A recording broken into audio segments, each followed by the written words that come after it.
একটু চিন্তা করেন, উপলব্ধি করেন। রাতে ঘুমিয়ে গেছেন, প্রত্যেক দিন আমি যেভাবে ঘুমাই সেদিনও ঘুমিয়ে গিয়েছি। সকালবেলা ঘুম থেকে উঠি, কিন্তু সেদিন আর সকালবেলা ঘুম ভাঙে নাই।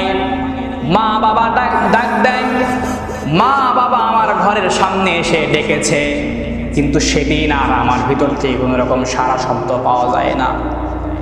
ডাকার পরে কোনো রকম ভিতর থেকে কোনো আওয়াজ পাওয়া যায় না, সারা শব্দ নাই। পূর্ব দিগন্তে সূর্য উঠে লাল হয়ে গেছে। মা ডাকলো, কিরে সন্তান কোথায়?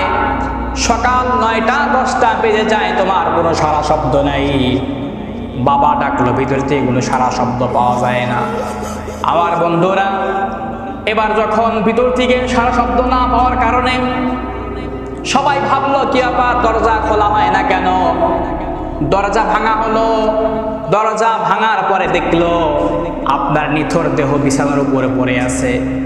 মা আপনার শরীরে হাত দিয়ে ধাক্কা দিল, দেওয়ার পরে দেখতে পায় বডি শরীরে শক্ত হয়ে গেছে। মায়ের আর বোঝার বাকি রইল না, আমার সন্তান দুনিয়ায় নাই, চিরবিদায় অন্ধকার কবরের যাত্রী হয়ে গেছে। পিতার চোখের মধ্যে পানি টলমল করতেছে। ও বন্ধু, একটু উপলব্ধি করেন, চিন্তা করেন। নিথর দেহ বিছানার উপর পড়ে আছে, মা অজ্ঞান হয়ে গেছে। পিতা কি বলবে খুঁজে পাচ্ছে না। পাড়া প্রতিবেশী সবাই জড়ো হয়ে গেল। মসজিদের মাইক দিয়ে এলান হয়ে গেল, আব্দুল কুদ্দুসের সন্তান আব্দুর রহমান রাতে ঘুমের মধ্যে চিরবিদায় অন্ধকার কবরের যাত্রী হয়ে গেছে। পাড়া প্রতিবেশী আত্মীয় স্বজন ছুটে আসলো, বাঁশ কাটা হলো, কবর খনন করা হচ্ছে। মসজিদের মাইক দিয়ে এলান হয়ে গেল, আসরের নামাজের পরে আপনার আমার জানাজা। আসরের নামাজের পরে জানাজা হবে।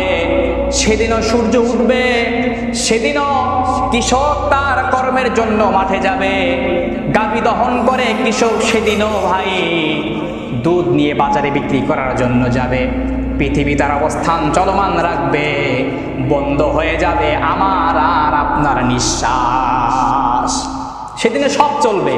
যেদিন আমার আপনার নিঃশ্বাস বন্ধ হয়ে যাবে, সেদিনও সূর্য উঠবে, সেদিনও মানুষ কাজ করতে যাবে। হ্যাঁ, একটু শুনবে যে আপনার ইন্তিকাল হয়েছে, শোনার পরে একটু আফসোস করবে আর বলবে ইন্না লিল্লাহি ওয়া ইন্না ইলাইহি রাজিউন। কিন্তু আপনার জন্য তার কর্মের কোনো রকম বাধা বিপত্তি সেও বন্ধ করতে চাইবে না।